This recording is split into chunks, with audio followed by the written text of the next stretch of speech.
everybody, welcome to the CoinGeek Weekly Livestream. There's my tab. Hey, I'm Kurt Wuckert Jr. Thanks for watching live. If you could like, subscribe, hit the alert bell. Let our digital overlords know that you do desire to consume our content so they don't demonetize us or cancel us from the known universe. Very much appreciated, everybody. Our guest this week is going to be legendary cypherpunk financial cryptographer, the theorizer and creator of the concept of the smart contract via the Ricardian contract concept, founder of the Triple Entry Accounting Conference, and a whole bunch of other stuff. One of the coolest guys in the space, with some legit street cred in all kinds of places. Not one of those guys that got rich by accident and decides to give advice that where it's unmerited. So Ian's a fun one. Prepare your questions. We will be taking questions live from the box, as long as they're decent. Let's ask some valuable questions. Sometimes the comments just turn into a lot of chit chat, which is fun. But what an opportunity! I don't think Ian's been on the show for year and a half, maybe 2 years. Last time he was on was feels like a lifetime ago. The landscape has changed considerably, so we're looking forward to catching up with Mr. Grigg. Also, our sponsors you are going to want to patronize because they make this show possible. So make sure you check out Rock Wallet. It is a completely self-custodial, self-sovereign wallet that gives you the opportunity to hold on to your Bitcoin Core, Bitcoin Cash, Bitcoin SV, Ethereum, and some stable coins and a whole bunch of other stuff. And if you want to swap them in the interface, it can let you do that too with just a little bit of KYC. So thank you, Rock Wallet, for helping us out. And then also Otherworldly TCG, the card game. You guys have been absolutely awesome. The comment of the day will receive cards from Otherworldly TCG. If you want to read my article, my pinned post on X today is a little analogy about Bitcoin in light of Holy Week. So for Christians around the world, we had Palm Sunday 2 days ago, and then we were walking our way to Good Friday and then Easter Sunday. So we talk a little bit about sort of the relevance of Holy Week and the hero's journey in general, and then tie it all back into some Bitcoin analogies. So for anybody that's religious or just likes good hero's journey storytelling, I think you'll appreciate my article, and I would appreciate if you'd give it a click. Your comments also help there too. So rather than blather, which is something I can do, I'm going to let us cut to the ad, and we're going to get right over to Ian Grigg to talk about, he has a conference coming up, and I'm pretty excited to hear about all the stuff that he's up to and what's going on in that side of the smart contract and blockchain and just general computing economy. Really cool stuff. So everybody, without any further ado, we will be right back.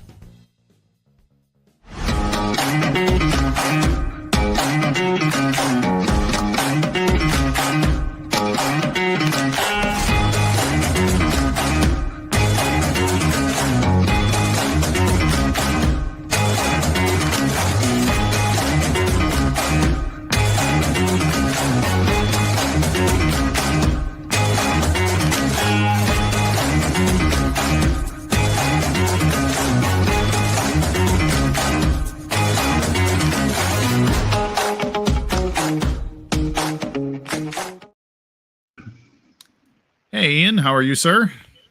Hello there. Good to be here. Thanks. Very good. Yeah, absolutely. So let's, for anybody that doesn't know who you are, and I think my audience largely does know who you are. I tried to come up with as many accolades as I could think of, but you're one of the guys from the cypherpunk mailing list, and you were in that movement, and you've been involved in a lot of movements in sort of the both libertarian and sort of compute movements and basically the internet. A lot of the stuff that became internet culture and then ultimately blockchain culture and lots of other things. You've been a significant part of a few of those things. Is there anything else, like how do you like to be recalled, or how do you hope the Wikipedia reads when you click it yourself? Well, I haven't looked at it. I don't think it exists, in fact. It may or may not. I don't know. Yes. I'm one of the guys who started in the 90s in the digital cash era, following Chaum's amazing blinded formula. And while he was doing cash, everybody was mostly doing cash. We were doing finance, everything else but cash. We ended up doing cash as well. We built the first crypto exchange, apparently, or allegedly. And it was a very exciting time because a lot of thought was being put into it. A lot of excitement was happening. The cypherpunks were, of course, excited by the arisal of various forms of cash. One correction there, it's mostly the cryptography group, which was important thereafter. It was the cryptography group where Satoshi came along and did his blockchain stuff, for which I was a long-term member there. But sadly, I decided to just let somebody else handle that particular traffic because he knew more or less the same time framework as I did, and I was very busy on another project at the time. But yeah, the whole cypherpunk thing was very interesting. I changed career out of Unix systems programming into what we called financial cryptography at the time, and got involved in all that. So I called myself a financial cryptographer, although the only person who ever turned around to define that was myself again, with some paper on what financial cryptography was. But then, of course, that all gets swept away in the late 2000s with blockchain and the new direction that brought to us. Yeah. So that begs an interesting question. You know, when you're starting in the 90s, and I know a lot of these concepts like triple entry accounting have been theorized for a number of years, and even the manifestation of smart contracts, like, you know, I think a lot of people think of these things as, you know, 2015, 2016, like, wow, Ethereum and these sorts of things, but they're actually implementations of ideas that are a decade or more older. What are your thoughts on how this has sort of evolved, and how maybe your predictions from 25 years ago, how accurate do you think they've played out, and do you think the direction on them is good, and if not, what can we do better? I think a lot more of us in those days were standard engineers, and people of normal business types and so forth. And we really had a more benign view of the space. We weren't overly troubled by regulation, and regulation wasn't overly troubled by us. The PayPal story might be a slight divergence from that, and the Eagle story later on, which came much later, was a divergence. But for the most part, it was standard business people and engineers putting together good stuff. And, you know, there was this moment in time where we had invented basically the Ricardian contract, which allowed us to issue basically anything. You know, you could describe it in a contract, and then that became the basis for the accounting system and so forth and so on. And one of the things that we were really worried about was if we made that available completely and freely without any restriction. So we did a dirty little trick, if you like. You could write your own Ricardian contract. You could mount it on a server, but you couldn't actually do the magic trick of creating value. Sure. So you could move zeros around quite happily. You know, you could pay each other zero amounts, and that turns out to be a very useful feature. It's fantastic for testing, being able to move zeros back and forth. You could do that, but unless somebody enabled the magic feature in the server, you couldn't properly exploit it. And the reason was that we're really scared that people of, shall we say, lesser moral quality would dive in and just start issuing rubbish and then sell it and pump and dump. Yeah. And I think that prediction turned out to be true. Yeah.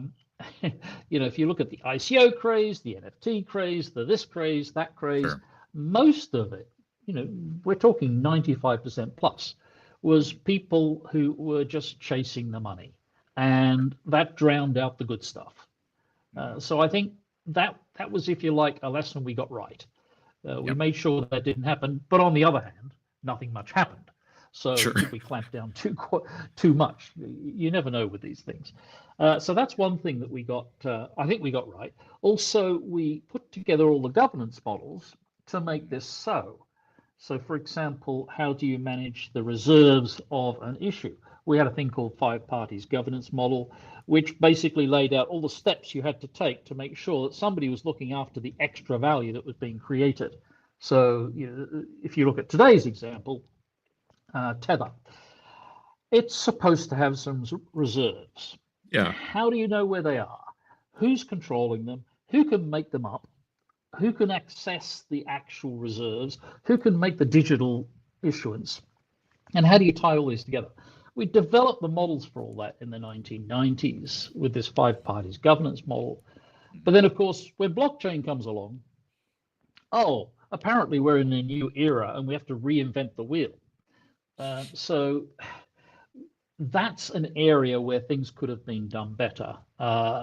It's going to happen because basically the regulators at this point have got to the point where they've lost patience with the crypto world. They are moving in, they are squashing things, they are arresting people, putting people in jail, doing this, doing that.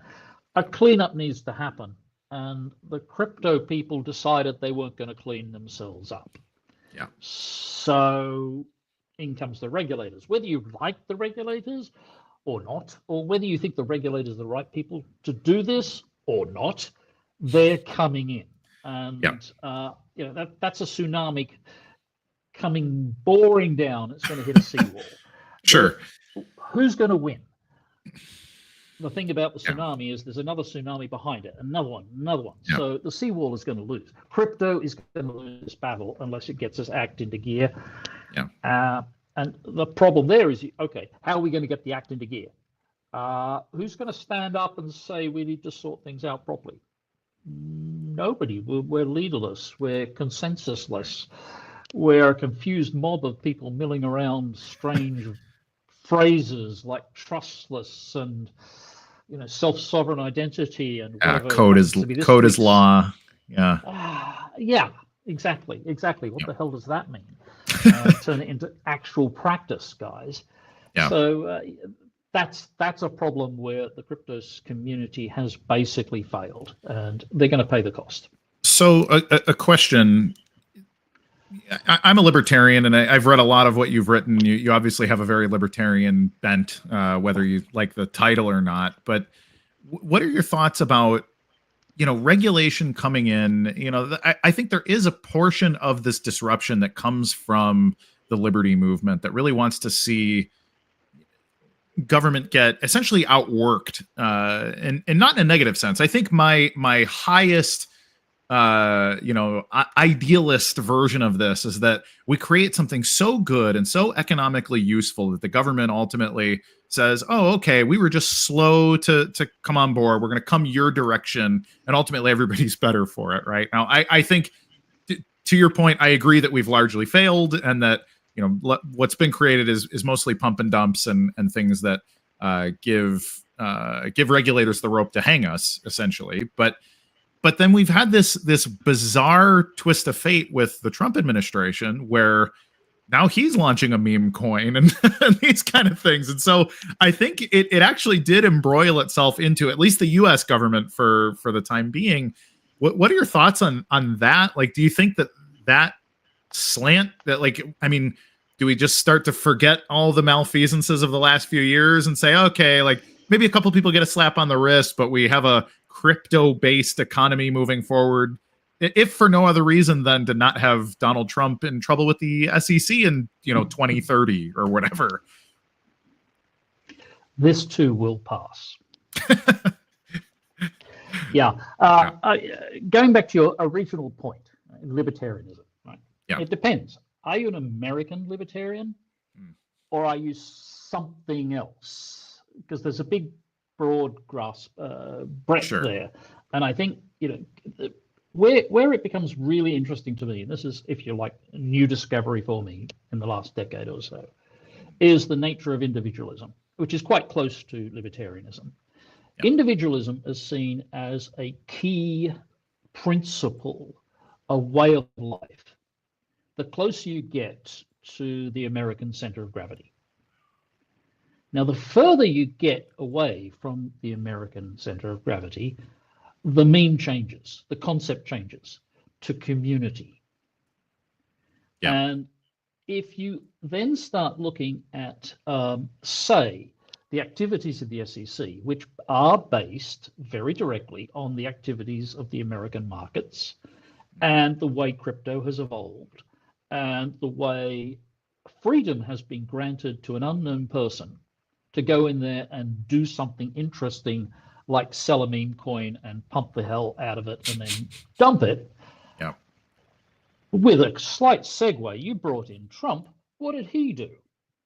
He used the power of the US government to create his own meme coin, which he held most of the value of, and then it pumped, and now he's sitting on a paper fortune. Now, what productive work did he do? Shall we say, what manufacturing work did he do to achieve that? Essentially nothing. Yeah. And to your point, he's brought in the libertarian ethos of I can do anything I like as long as I don't, break a law or hurt somebody, whatever the libertarian ethos is. He's brought it to the US government, the highest office in the country, and he's used it to create a pump and dump. Right. Now, it doesn't get more blatant than that. No, it really doesn't. That's what it's all good for. So coming around to why this has been a problem, a large part of the problem, and this is speaking at a very foundational level, is because the American ethos is, I am an individual, I can do whatever I want as long as I haven't committed a crime, perhaps, as long as I haven't hurt somebody, as long as I follow a decent contract. And the decent contract here is, I've created this nothing coin. You're going to buy it for value. I get to keep the value, and I deliver nothing in return because that wasn't in the contract. Right. Now, the SEC was formed to stop that sort of nonsense. Yeah. To make, and the way they did it is simply, you have to publish the contract. Now, they added some other stuff in there, but the essence of it is you have to publish a real contract, and if you don't stick to the real contract, then they'll come after you. So there's a break there, and you can say this all makes logical sense. What we've done with the crypto world is we've taken the very worst of the American markets and made it much more efficient and much more open to all sorts of people. This is not, if you like, a constructive direction. Yes, some good things happen in crypto, but they get drowned out by the bad. So the question is, how are we going to control this? How are we going to control this unbridled individual fantastic power that has been given to us by blockchain? Because it is basic, it's not productive. We're not talking anything productive here. We're talking about a token which people run around and chase. So it's definitely negative value. What sort of society runs a negative value economy? Yeah, not a good one for very long. But exactly, at some stage, it consumes everything, and then because it's not producing anything, it collapses. Yeah. So that begs a follow-up question. You know, we talk about these things conceptually, and I like the idea of a small regional company being able to offer its own stock without having to deal with the New York Stock Exchange or the NASDAQ and say, hey, you know what, we're Kansas City Carpet World or whatever, and if we're going to have a stock offering, we're going to use this blockchain and whatever else. And conceptually, you could have something as dumb as Trump coin or any other meme coin on pump.fun, and the actual practical mechanism is one-to-one for Kansas City Carpet, whatever I said, it's a made-up company, it doesn't matter. But if they were to offer a genuine stock offering, that they could use all that same infrastructure but market it as genuine, say, hey, you actually own a share in the company. We're offering a stock offering for 20% of the company, and here's our base valuation, and then let the market decide. And I think that democratization of real company equity is extremely powerful, and it's actually quite simple to do. And then my question is why are people not doing that? Because I always, a decade ago, I thought that was going to be the obvious sum total of this. By 2025, that 1,000 people might own 5% of my home, and I use that to raise funds, and like all of these brilliant business ideas, and almost none of that has come to fruition. Do you think there's a way to segue all of this infrastructure and all these lessons we've learned to actually having real business done that way? Like, why can't we bridge that gap? Because it seems easy to do, but it's not happening. Yeah, absolutely. And I believe that would be the world as well in the 1990s. I believe we could create a world where we would make available these things to ordinary businesses. And it didn't come to pass. Now, why didn't it come to pass? I think there's an old saying which gets to it. On Wall Street, they say shares are not bought, they are sold. In the sense that basically all the activity that happens in the finance world is mediated through big players, and those big players control the game, and they push it down the throats of small players who want to get in on the action. So if you like, Wall Street is like Hollywood. Everybody wants to go there and be a star, which means there's a steady stream of, shall we say, latent and ordinary talent turning up, which keeps the machine rolling, and that keeps Wall Street making profits. What comes out the other end is basically carcasses, souls that have been exploited to death. And consequently, it's fundamentally a negative sum game that we're looking at.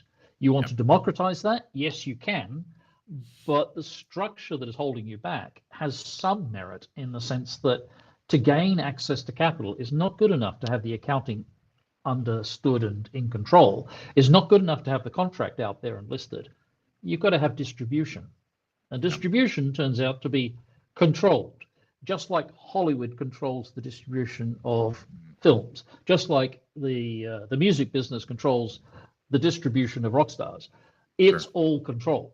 So when you talk about why hasn't the huge blockchain invention changed things, it's because the institutions are still the same. They're still there.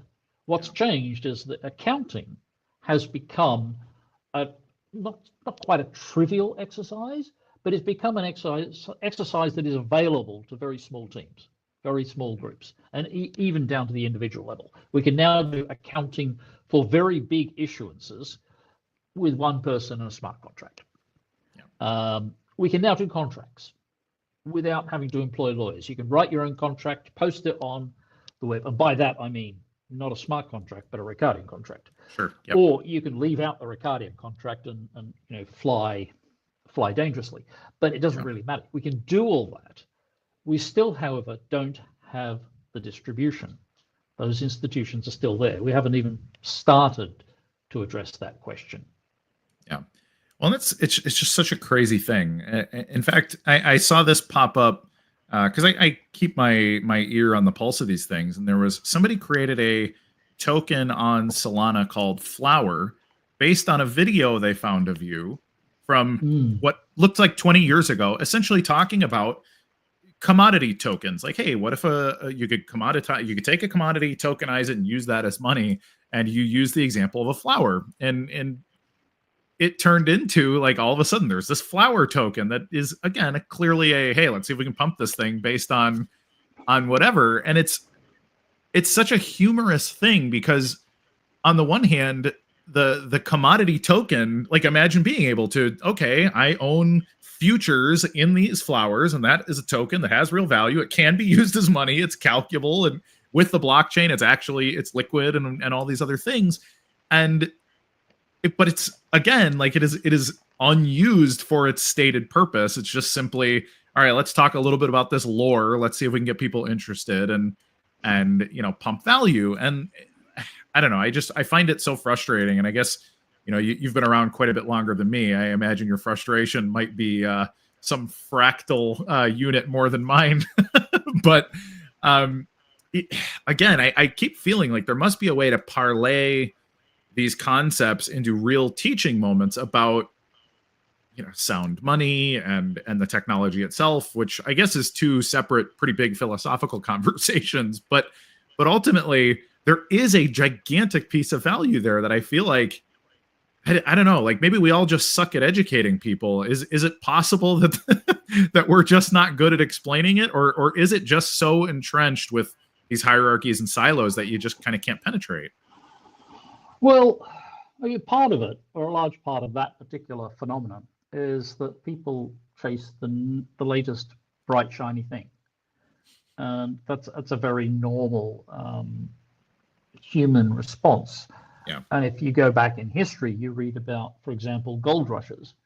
As soon as somebody discovers gold, a huge number of people turn up and start tearing hills apart. Yeah. The same thing used to happen with the Crusades, which is when the Catholic Church decided to go and, get back the Holy Lands because they thought they were better custodians than the Arabs who actually lived there. Sure. They were generally wrong, and they generally got beaten up, and lots of people died. But it was the latest bright, shiny thing, and it made chivalry into what it was. It made the lords and the into what they were. It invented law. It did a whole bunch of things which changed the face of civilization because people chased the latest bright, shiny thing. So that particular economy will never work because there's far too many bright, shiny things and not enough decent projects, if you like, bridges or buildings or canals, things that don't look bright and shiny, but return value year after year after year. They can't get past the bright, shiny things. So how do you get past that? Well, I think the answer is skin in the game. But it has to be skin in a particular game. And it has to be skin, I would say, in a community game. In that you've got to suppress the individuality and you've got to bring forth a collective goal. So if you look at, for example, the flowers unit, which was very interesting. At the time, I was a little bit, all over the place on whether this is a good thing or a bad thing. To some extent, it was the echo of a story, a much more interesting story that had happened in the 2000s. But leaving that aside, here we are with the flower thing. Those people who bought, what were they part of? They were part of an accounting system, perhaps. They were part of a meme. They were part of a story, perhaps. But they weren't really a community. And they weren't going to do anything with their community. And they weren't reaching for a goal. So if you can find or create a community where they're actually unified as a group and they start working together to achieve something, and you give them an accounting mechanism which allows them to issue value and a contractual mechanism which allows them to describe that value, now you've got a story. Because as part of a community, you're going to invest in that community. As part of a community, you don't want to do the wrong thing because you might get ejected from the community. Yeah. What does it mean to get ejected from a crypto meme coin? Nothing. You've got no skin in the game. Yeah, you make a new sock account. Yeah. Yeah, that's right. Yeah. So, but if you think about, for example, your local soccer club or the Boy Scouts or even a church group, definitely a church group. Yeah. All of these groups have ways to eject you from the community, and therefore you've at least got some skin in the game. And often you've got more skin in the game in the sense that you turn up, you invest your time, you go to games, you go to church services, you develop relationships. You've got skin in the game. Yeah. That community can do something with this accounting other than just create another meme coin. Sure. Well, so I think that's probably the answer, or it's the only answer I've come across that actually makes a lot of sense. And this relates to the identity cycle book that I put together a while ago. Your work on identity is one of the things that's influenced me the most in the space, actually, and even like outside of the space, just talking about identity in general. You and I have had a couple of conversations, and I remember you explaining that you never get all the way to 100% with understanding that someone is who they say they are or what their identity actually means. You keep traveling closer and closer, but that's anyways, thank you. But it's one of those things that really changed my thinking about a lot of things as it pertains to both like digital identity and self-sovereignty and a lot of those things. So changing gears just a little bit, but I think we're poking at it, is this notion of triple entry accounting and why that matters as a concept. I think at face value, sounds like something maybe you talk about at computer science club at a university, and there's like 12 people on earth that care. But in reality, it's one of those core underlying principles that starts to solve these problems that we've been illustrating here for this first half hour. So I'm curious, what is the goal of your conference, and how much buy-in are you getting from people that actually do care about that issue? And then what else can you tell me about the conference in general? Because I'm really curious to hear about it, and CoinGeek is going to be doing some coverage of it as well. So I'm excited to see some of that. Yeah. Well, big questions. So the thing about triple entry, you're right in that you're not even right in the sense that it's the sort of thing you talk about at the computer science event. It is computer science. Yeah. But worse than that, it's about accounting. And there's no accountants who mix with computer scientists, and no computer scientists that mix with accountants. Indeed. So it's actually quite hard to find a venue where people are saying, "Oh my God, this is so important. Let's listen to it." No, they're all saying, "Yeah, but you belong over there. You belong down the hall or in the next building." So it's a tricky sort of thing, but it does actually change everything about accounting. That's kind of significant. The thing that makes it work is that it throws away. It doesn't really throw away. It can integrate, but it replaces the centuries-old mechanism of doing books on paper, and then it got translated to computers exactly as it was done on paper. It gets rid of that particular paradigm and replaces it with something that is fundamentally different. The essence of double entry accounting, without getting into the technicalities, two entries that are redundant to each other, they are an opinion of the founder of the company, the owner of the company. That owner gets to make the opinion in the books, and that owner gets to change the opinion, and that owner gets to pervert the opinion. If you think about, for example, FTX, which allegedly had a back door written into its accounts so that certain things could be done which the accountants didn't know about, and made magic happen. And that magic blew up and the whole company failed. Billions lost. Triple entry changes it from a founder's opinion into a market fact, in that the transactions are negotiated with your counterparty, another company, and that company has very limited latitude to play games with you. They've got their own company to run, and their interest is managing their books.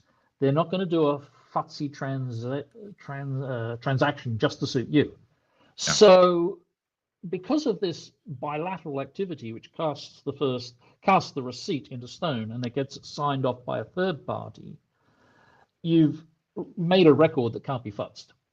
So we've moved from the founder's opinion to market facts. And that means that things like FTX have a much harder road to travel if the founder wants to steal all the value or play games. Same with Mt. Gox, same with Enron, Barings Bank. These are all accounting failures. And triple entry, in theory, solves that problem. That's important. Or it's significant. It could be important if it was adopted worldwide, of course. Yes. So that's another one of those things. Again, my idealist, bright-eyed and bushy-tailed version of me says, "Oh, great, this solves 99% of problems in fraud." Until, in reality, I'm from Chicago and I live in South Florida, and I realize, as I've become older, these cities and these areas, they run on fraud. There's no business that happens without greased palms. So how do you start to bridge that gap when essentially every decision maker, when they hear this, start to think about their kickbacks and say, no, we'll call you. No, we don't want that. And that is part of the problem. In that, if you went to regulators might or might not be interested in this mechanism. Yeah. But can they shift the industry, especially when the industry is, shall we say, as you say, run basically through kickbacks and influence and backhanders and favors and so forth, which is the case in many countries. They're not going to play that game in the slightest. So what that leaves you is basically looking for greenfield situations, greenfield businesses. And that, if you like, was why blockchain succeeded to use triple entry. Blockchain is triple entry, and that aspect succeeded because it wasn't fighting against a corrupt industry. There wasn't an industry. There was nothing to fight against. It was just a bunch of, as you say, cryptography people, then cypherpunks, then libertarians, piling in and having fun, or what they thought they were doing, having fun until it became serious. So it succeeded. So I say that you have to go find greenfield areas where there isn't a business. You're in the business of creating a new business, a new sector. That's where it's going to succeed. If the inventors, if the entrepreneurs who create that business have the foresight to include it and therefore build on a much more solid foundation. In terms of the conference, this is part of what we're trying to do, bootstrap that process where we're trying to get people who've understood the basics of this, get them together and move the message horizontally to cross-pollinate people such that they start to talk about their different approaches and so forth. And it's very small. We're in the a score or two score of people that turn up who are, shall we say, interested in this particular thing. But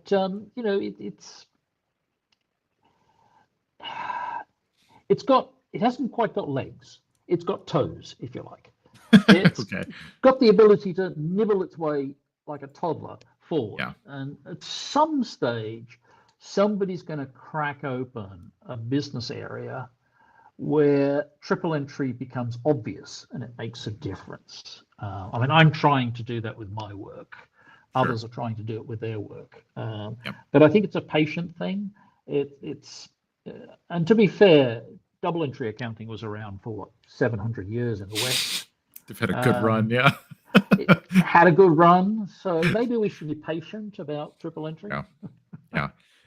So one of the things I've theorized is that the gig economy will be a place that, in theory, like tokenized assets, perhaps stable coins, perhaps triple entry accounting, but even like small pieces of tokenized equity and these kind of things can work because the gig economy, for whatever reason, it seems like such a good idea, but both the providers are making less money than they would have made, and the companies also can't figure out how to be profitable. And so there's some chunk of loss that's happening in probably more than one place, but I think one of those places is the accounting and the payment processing and all of those things. And I think if that could be tightened up and done well by somebody and then pitched to the Ubers of the world and the 100 other startups and whatever that do the Uber of X, I think that could be a decent place to go. What do you think of that idea? So if you think about those businesses that are out there, it's like the gig economy. They find some particular thing, Uber of X, so they're doing the X and so forth and so on. They want to be paid. So they want to have the smartest payment rails there because payment is an obstacle. It's a cost. And they want that to be seamless. There is an opportunity that the banks are handing to the blockchain world, and that is making banking horribly hard. This obsession they have with pouring compliance on there and slowing everything down is turning banks into zombies. And this, if you like, is an opportunity for blockchain to get in there and do it properly. So I would say that a near-term target is for businesses out there to start doing more and more of their daily transactions in blockchain money, which, if you like, means Tether or USDC or whatever it is Sure. that happens to be your favorite. But they should be moving to the point where they are doing more and more of that, and then analyzing how to do more. So, for example, you go to your employees and say, okay, I'm not going to do a SEPA payment or an ACH or whatever to pay your bill. I'm going to give you some wonderful USDC, and then watch what happens. Because, of course, USDC is one thing, but how do you pay rent? These problems need to be worked through. Yeah. Somebody needs to work through these problems and make them go away to the point where more stuff of the businesses, the honest businesses, is being paid for on the chain. And at that point, once you get that, there are enough of us to make a small economy. But you have to start with making it an economy. Right. Yeah. No, it's fascinating. We have a few interesting questions here for you. One, Becky from CoinGeek. She's saying the first T event in 2023 was great. The feedback was amazing. Sounds like T2 will introduce a business focus in addition to the academics focus. Perhaps you can elaborate. Is there like business training, business modules as part of the program? Well, yeah, what we've done is we've brought in, I think, a couple of business-oriented perspectives rather than go for the pure academic paper as being the only way to get in. We've got a couple of talkers who are going to present their businesses and the way their businesses are going and where they see the future. And I think there might be one or two panels literally on the business aspects, because we started off with a pure academic focus, but the academic world is quite stuffy and slow and they're very hidebound. They insist on their papers being done in a particular way, which is important if you want some sort of long-term recognition for the achievement you've done, but it doesn't necessarily get the conversation going. So we've decided to inject a bit more practical stuff, stuff that's on the street, stuff that's happening, and that's more or less where we're going. But I do hesitate to let it go full steam and allow the business side to take over, because then it ends up with halls full of booths and businesses shilling product, and nobody gets any value from it. Sure. So that's fair. A little bit of business, if you like, and let's see how it goes. Yeah.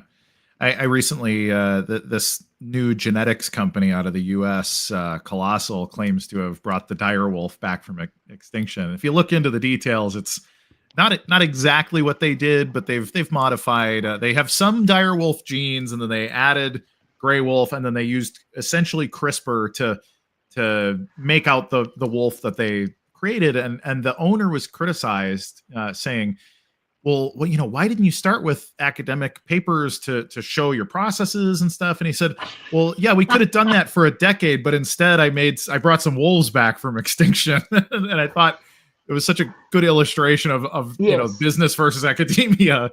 But I think it's interesting, that balance between methodology and theory, and, you know, making sure that you get those basics right versus I don't know, you know, maybe it's not a perfect wolf, but, you know, it does hunt deer, so we're getting somewhere. We're getting somewhere. Well, having said that, that person was probably a scientist and was quite correct. Writing papers, and he probably did write some papers. The point being that at some point he stopped following the academic bubble and said, now we've got to actually cut some mustard. We've got to make some stuff. Yeah. No, that's very true. Another good question here from Becky. One of the event speakers, Kostas, says T is important for the new AI area, which I think most people are trying to figure out how to make any of their ideas relevant in AI. But what are your thoughts on that? Is there an AI opportunity specifically for triple entry accounting? Well, I have to be embarrassed here because I did not review Kostas's paper. That was done by other people. He wrote on this particular topic, so I'm as interested as everybody else to hear what he's got to say on the topic.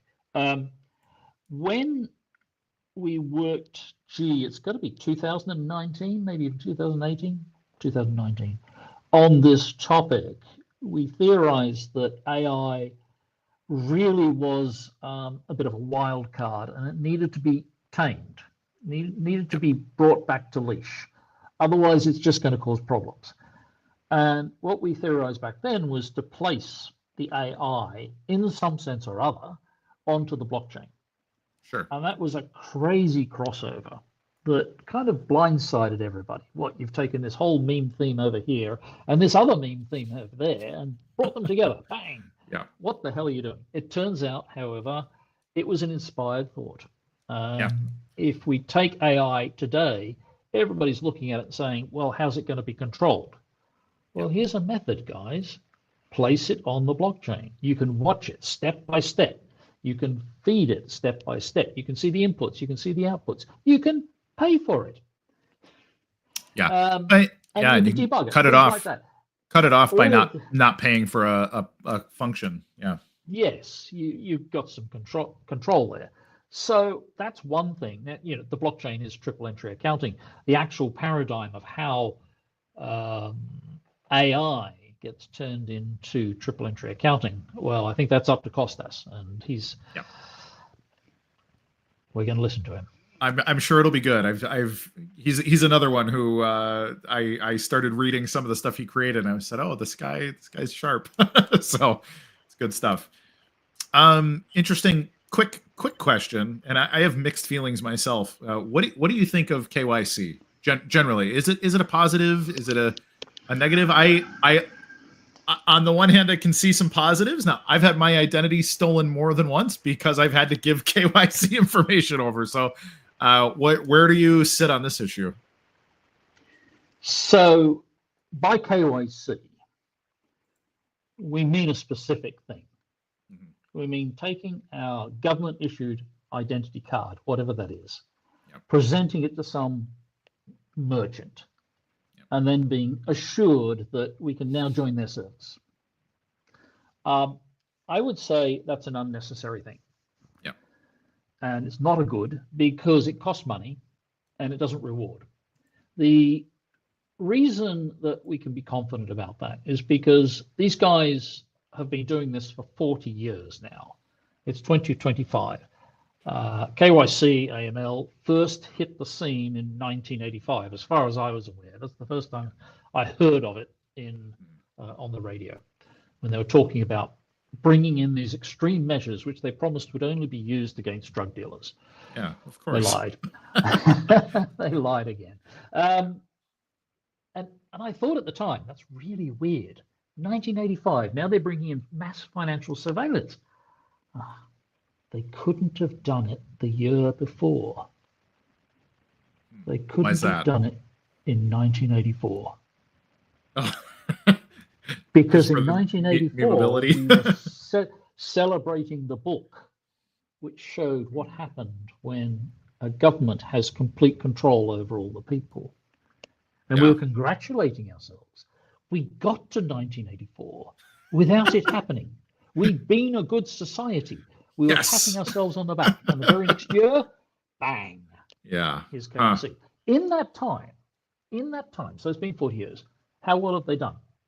How much money have they saved from all these fraudsters? Yeah, tax fraud is gone. Yeah. Oh, yeah, that's right. There's no money laundering anymore, is there? Because it works. Yeah. There's no terrorism financing. Oh, that's no problem. No tax evasion. The problem is all of the numbers show that since the arisal of AML and its cousin KYC, the theft and the fraud and the evasion and the this and the that has gone up. Yep. Now, that's correlation.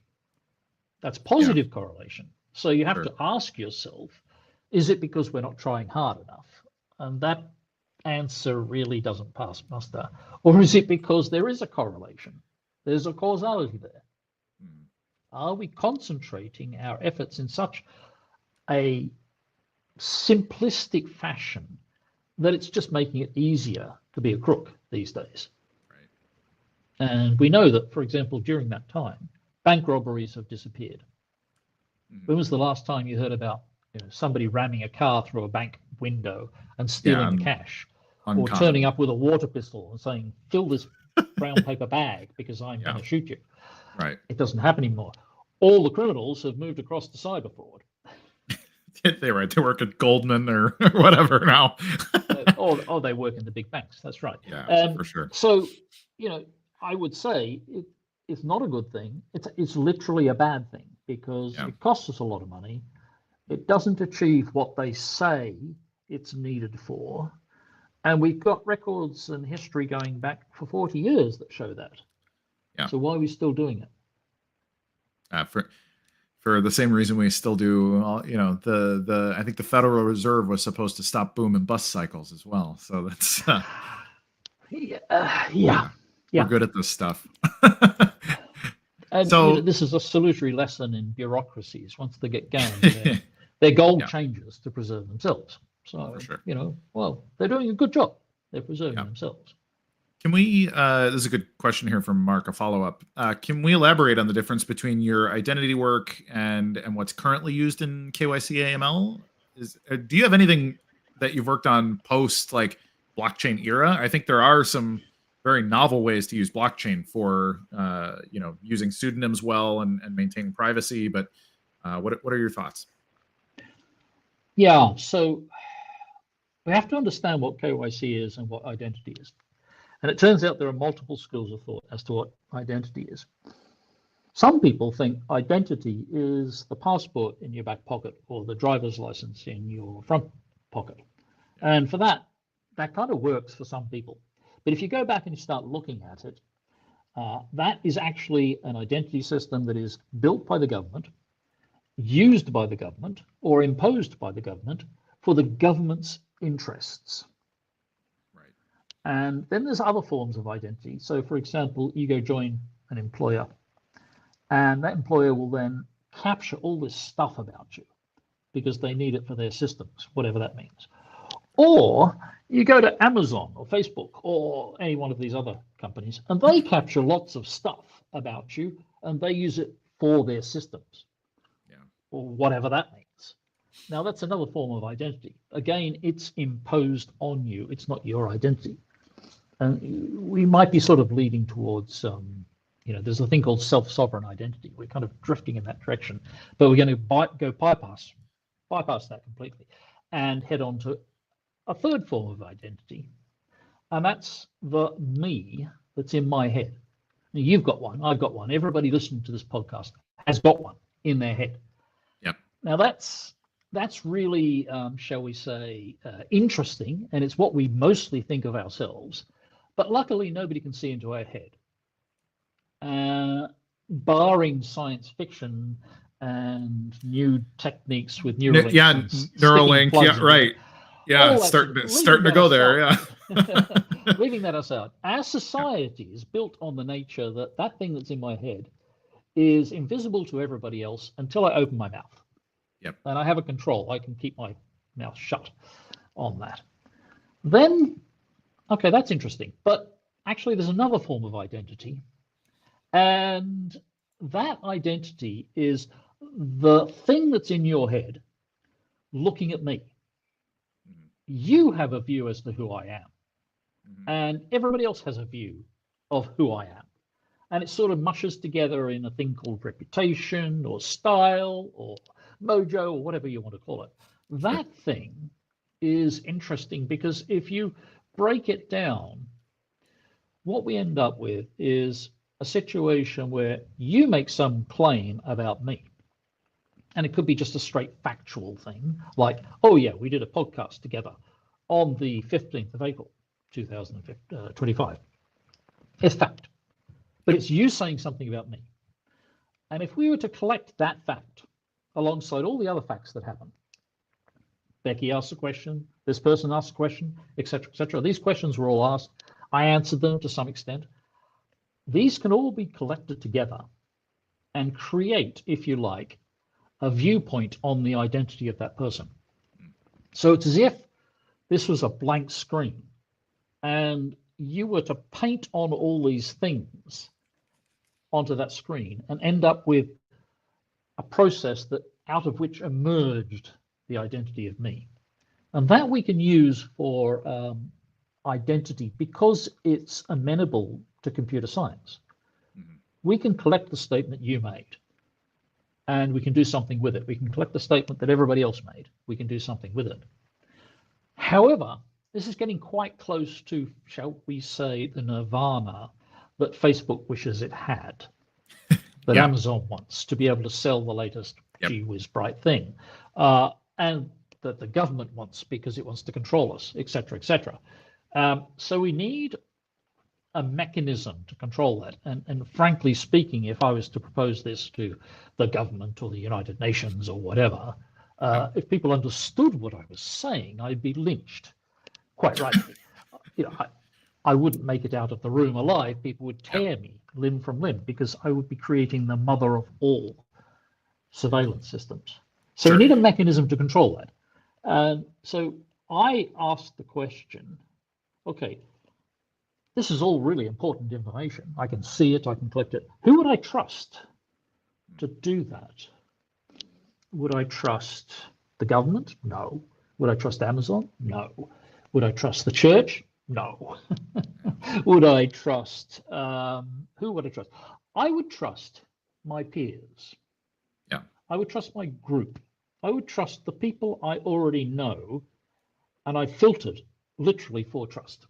Sure. So where we're heading, if you like, is a search for that group, the group of people that I trust to hold my identity. Yeah. And when we find it, we can create a system, a digital system, where we all work together and we compact amongst ourselves, we contract amongst ourselves to collect each other's identity information and protect each other's identity information. Yeah. That's, I think, the saving path, the way forward with all this identity. If you don't have that, what you have is the alternate. Big corporations, big governments, and big criminals, which might be all the same thing, collecting all the information and using it to control you.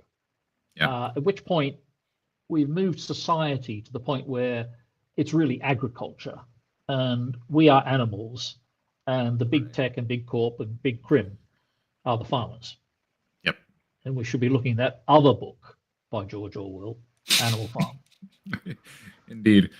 I often like to call nations plantations because they really, in many ways, are just a bigger implementation of the plantation structure. But it's such a it's funny because it seems so obvious in a basic sense that, you know, if you were to go back even back a couple hundred years before it was so simple to technologically grab and create a footprint and an ID.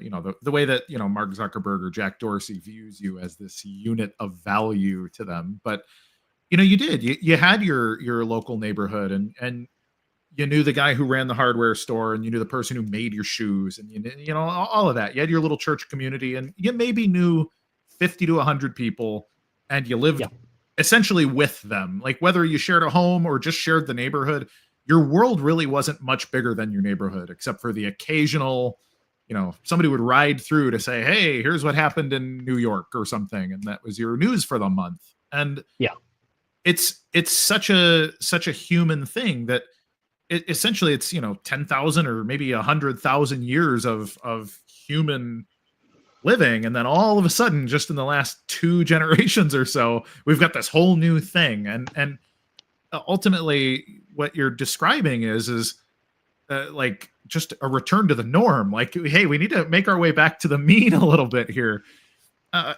which strikes me as an easy conversation to have. But what I think most people would respond to this conversation by saying, ooh, that's wacky. Yes. Reminds me of an anecdote. Somebody was asking the question, when I grew up, and this was applied to me, all the kids were out in the street, riding bicycles, riding around the place, and getting into trouble, bruising themselves.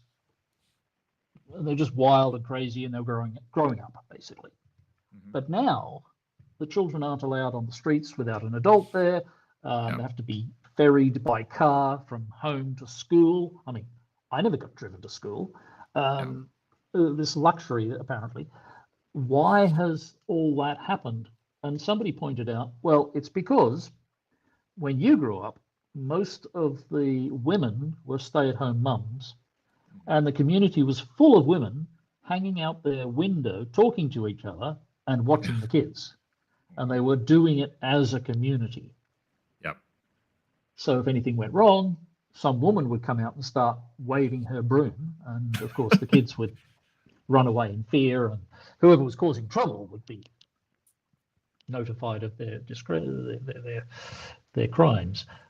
So things have changed. We are now all living in apartments. We don't know the people down the hall. We're in huge cities. We spend most of our time in cars going from one place to another. We don't have community in the West in many places. Yeah, it's very different. So it's easy to say. I don't know that it's possible to regress absent some disaster. It's an interesting conundrum. If you were to propose some of these things technologically, you know, I've often said I think that blockchain, like the Bitcoin thing, becomes very obvious to somebody in Vietnam or the Philippines or something, where they've not fully integrated into the world, the tech world, the way that we have. And I think some of the more obvious stuff like this becomes pretty obvious to them. It's sort of like how the leapfrogging of, like, they never really had telephone lines in half the world, but they just have high-speed internet access and never did the infrastructure that we created from the 1950s to the 80s. They just said, oh, okay, made it to us, in 4G and 5G, and now this is the world we live in.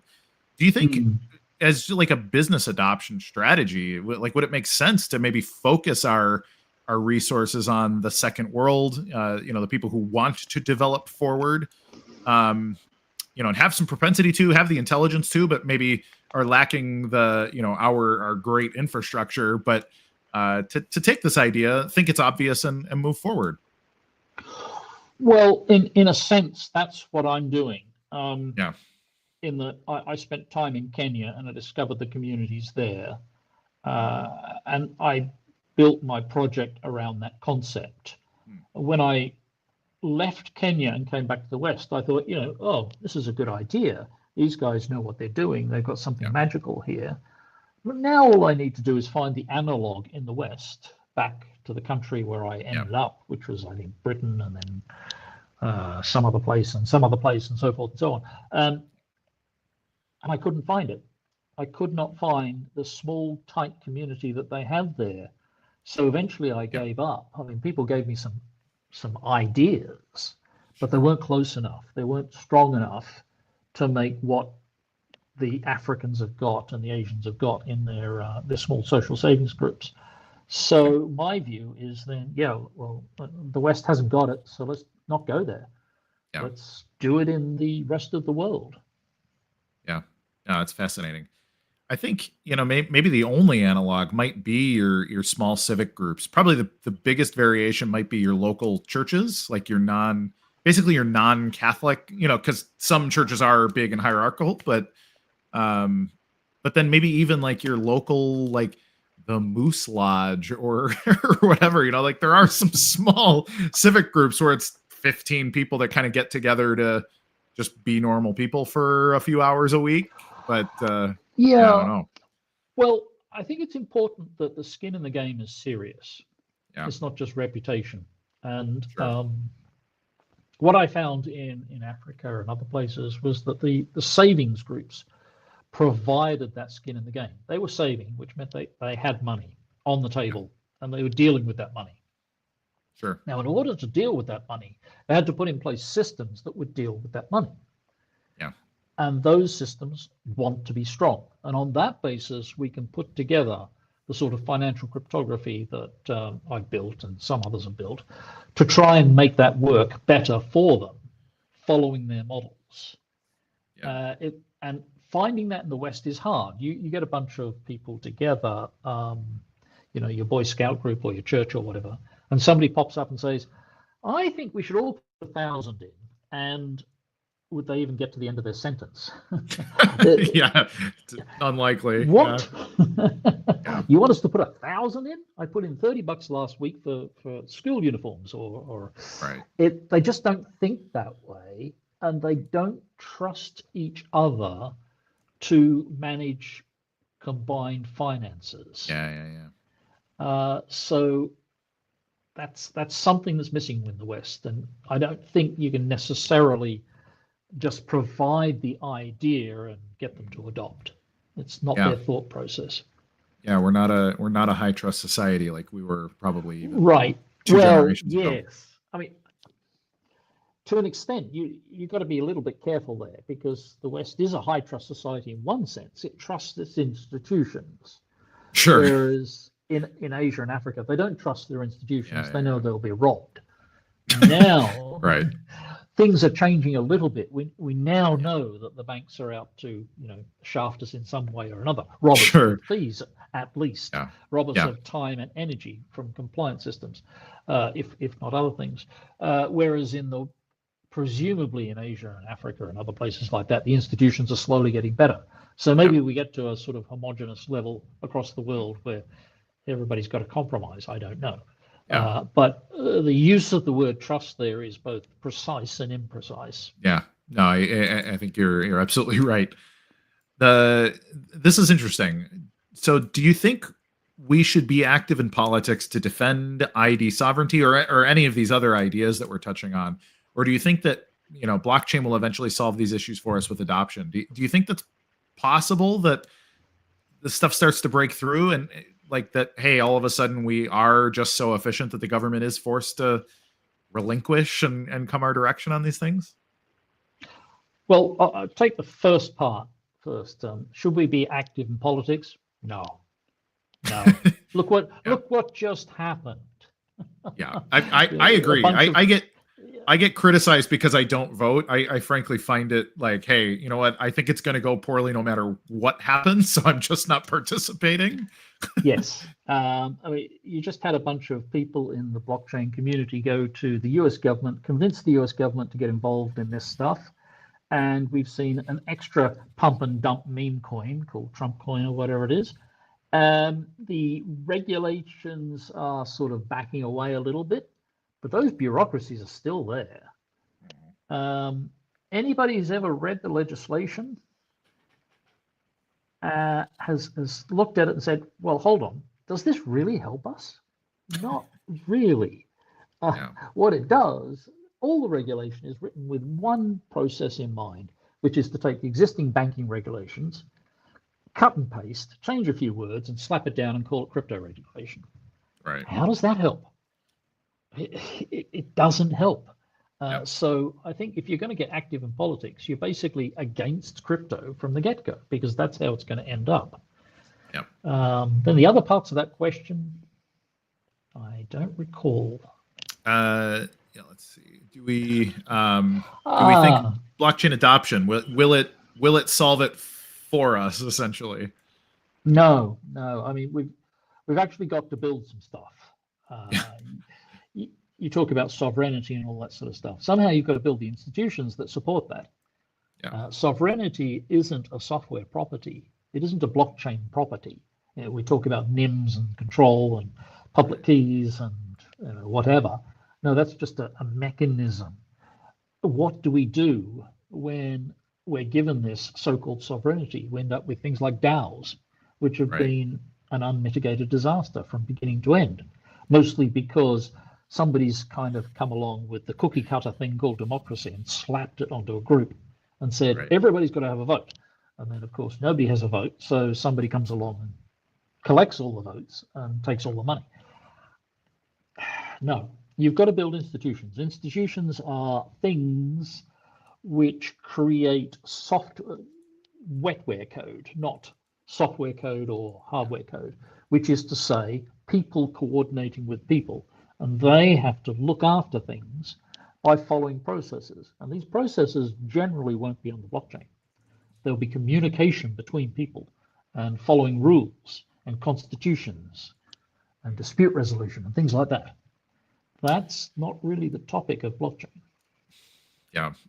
So it reminds me, you had, I don't know exactly what your level of involvement was with EOS blockchain, but that was an attempt to sort of take that social aspect off chain and integrate it, but have a pretty thorough but still succinct governance model over the chain. I don't know if you could call it a success or a failure, or valuable lessons learned that can be applied in the future, or like what are your thoughts in retrospect on some of that stuff? Yeah, it was a mixed bag, of course. I think the design was right. Yeah. The work we did was right. We didn't do enough work. And specifically, there were two failings which really chopped us off at the knees. The first of which was more important and nothing to do with me. And that was, we had always intended in the EOS infrastructure system to build a system whereby we would finance the small builders out there. So there was some percentage, 5% or 10% or something like that, of the blockchain rewards, which were pumped into a fund. And by the time it got hot, there was like 50 or 60 million bucks sitting there, which is significant. And especially if you're a single developer and you're building a key part of the infrastructure, and there were a few of those, and you're not being paid, and your wife is yelling at you and the kids are hungry, then what are you going to do? You either get a grant from this organization or you go get a real job. So it's significant. Unfortunately, the block producers, what we call the miners in the other fields, they didn't like it for some reason. And they came up with this airy-fairy thing like, oh, we don't want to be responsible for making a mistake. We're scared of this. So they voted to burn the pot and destroyed the ability to issue grants to the small developers that were out there. That was the first thing that went wrong. And the mistake we made was not to build that before we launched the system, or before the system was launched by the community, I should say. Not having it available to start meant that there was a long delay of 6 months while that system was built by volunteers on their own time and effort, hoping to get a grant afterwards to pay for their efforts. They built the system, but by the time they built it, the block producers had their fear attack.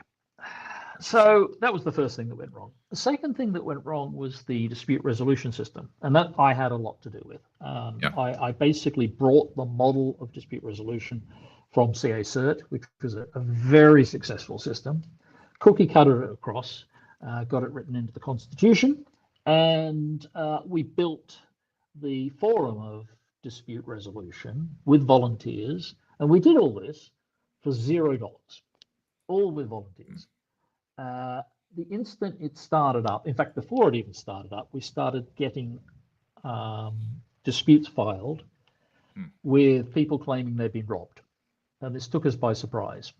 We didn't even predict that would happen. We expected disputes to be, this person arguing with that person. No, everybody was getting robbed. So it turns out that, standard blockchain, everybody's getting robbed. People were filing disputes. And because we'd been a little bit careful about this, we had built into the system a mechanism to stop funds from migrating away.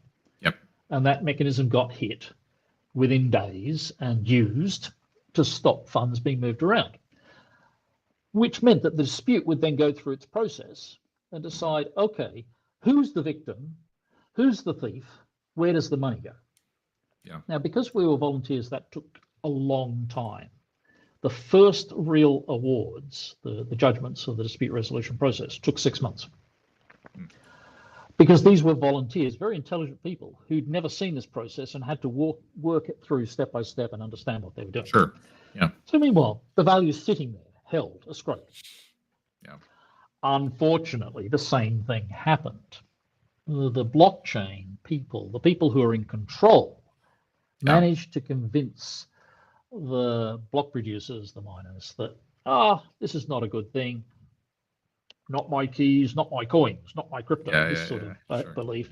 So they got them to vote to strip the dispute resolution out of the Constitution making it no longer effective, just as the first rulings were coming through to return the first values back to the victims. Huh. So the system worked, Right. but it never got a chance to work. Interesting. And this is fine. You can turn around and say, okay, we don't like dispute resolution. We're going to experiment with not having dispute resolution, which we'd already done. It was called blockchain. Everybody sure, right. Yeah.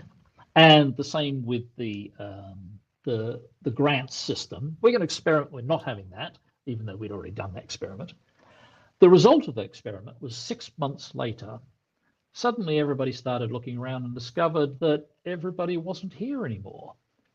They'd all gone off and gotten jobs. The developers had left. The people who were building businesses had left. The people who were doing this, that, and the other had left. They'd all gone to get jobs or gone to another chain. And at that point, EOS, which had climbed up, it was in the many dollars. Did really well for a bit. Yeah. Crashed, never recovered. Sure. So the block producers basically killed the chain. They committed suicide. And these are people that they were talking to run these systems. There were $1 million starting price to get in and build the system to do it, it was too expensive. But that's another story altogether. They'd invested millions. There were some people who'd invested hundreds of millions in the US system, and they killed it. They killed it themselves. They basically shot themselves. Yeah, no, it's wild. It's interesting too because those funding mechanisms. There's been a couple of pokes at that from sort of Bitcoin, like the Dash DAO is one that comes to mind where they had a funding mechanism built in. I think they used it to buy marketing primarily, like let's buy a F-14 Tomcat and put the Dash logo on it.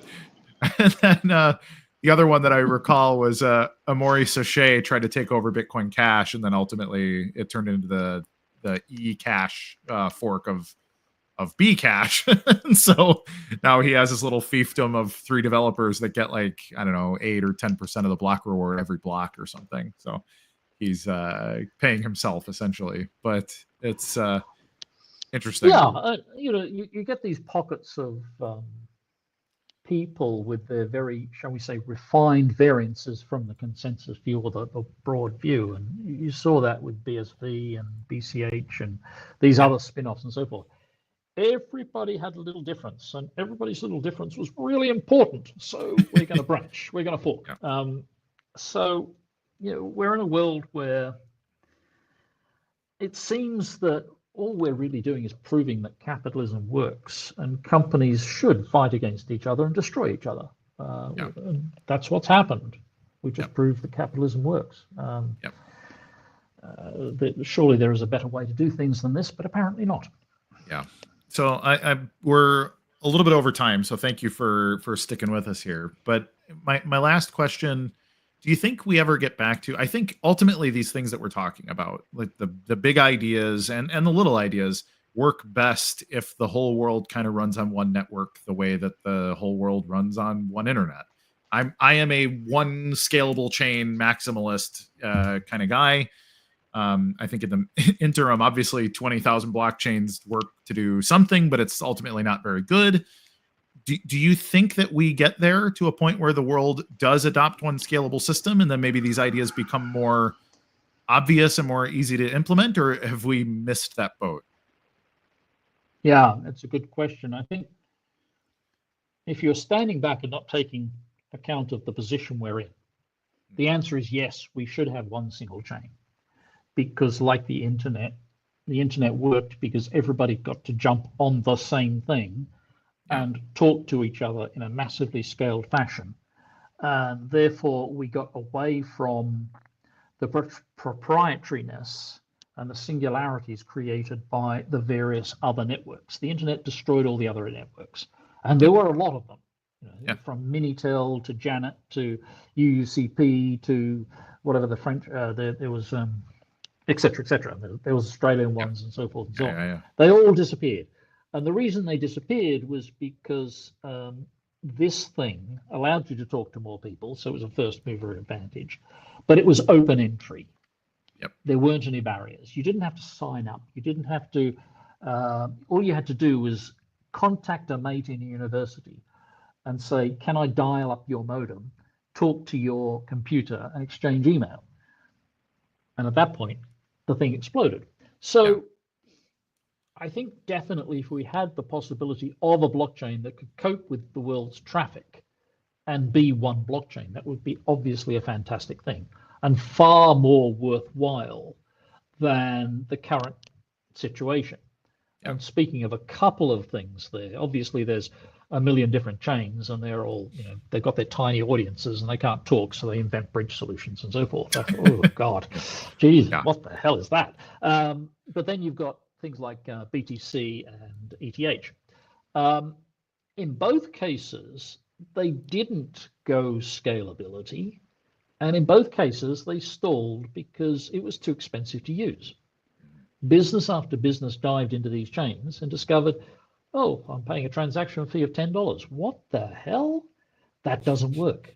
So that's an obvious failure. Now, what they're left with is a community that is, shall we say, obsessively believing in their unit. And while that's good, that's good. But in terms of productivity, it's not going to scale. Not very. But having said that, that's the situation today. That's the reality. Those two big chains dominate the market, and the big scalable chains that are out there, and we don't have to mention any names, but there's several of them, they're not going anywhere because nobody's using them. That's where we are. And to talk about, oh gosh, you guys are wrong because you didn't do this, and these guys are wrong because they didn't do that. Like, it's not a real discussion. Yeah. Fascinating. Ian, where can we learn more about the T conference and all of that? The teaconf.org, I think. .org. Type that, just to make sure. We can check. Yeah.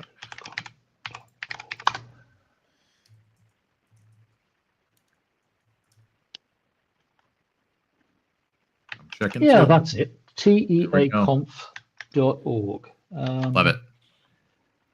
There's a chat box here. Is that something I can type on? I don't think so. I think it's the studio one. That's the studio one, not the. I think Mr. Producer can probably put it in the ticker. So let's put teaconf.org across our ticker, please. Ian, any final thoughts, closing thoughts before we let you go? It's a big, broad field. It's a very interesting field, and I commend anybody who's decided to spend their professional life studying this field. It is very big and interesting, which is why I'm still here. But you do have to have infinite amounts of patience with the time wasting and the money wasting and the idiocy that goes on. So good luck if you can find some nice niche of business where you can concentrate on and know that if you succeed, you'll actually be delivering some real value. I appreciate it. I always appreciate your insights, and you're one of those guys that seems to have both knowledge and wisdom, which is really refreshing.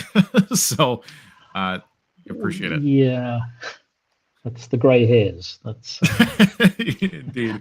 I earned them. Yeah, no, you did indeed. So thanks again for spending your almost hour and a half with us. It's really been a pleasure. No worries. All right. Good talk to soon. be here. Thanks. Bye-bye. All right, everybody. So that was Ian Grigg, financial cryptographer, and there's a million accolades, but really he's just a nice guy who cares about the subject, and I think that matters a whole lot. We don't have a lot of people that care deeply about something and are willing to put their time and effort into it. And Ian's one of those people that has been around for 30 plus years, caring about the same handful of related issues and putting his work and his reputation and all that into it, which I think is why it's obvious to him that something like reputation should be built on the small circle of people that know your reputation. It's obvious when you're an authentic person working authentically toward your goals. And I think Ian, on top of being thoughtful and knowledgeable and wise, also just comes across as really authentic. So it really is an honor to have people of that caliber on the show. And I, of course, appreciate everybody watching the show to get that information. So we should roll the comment of the day, and I'll be back after about 30 seconds to do a little closing for you.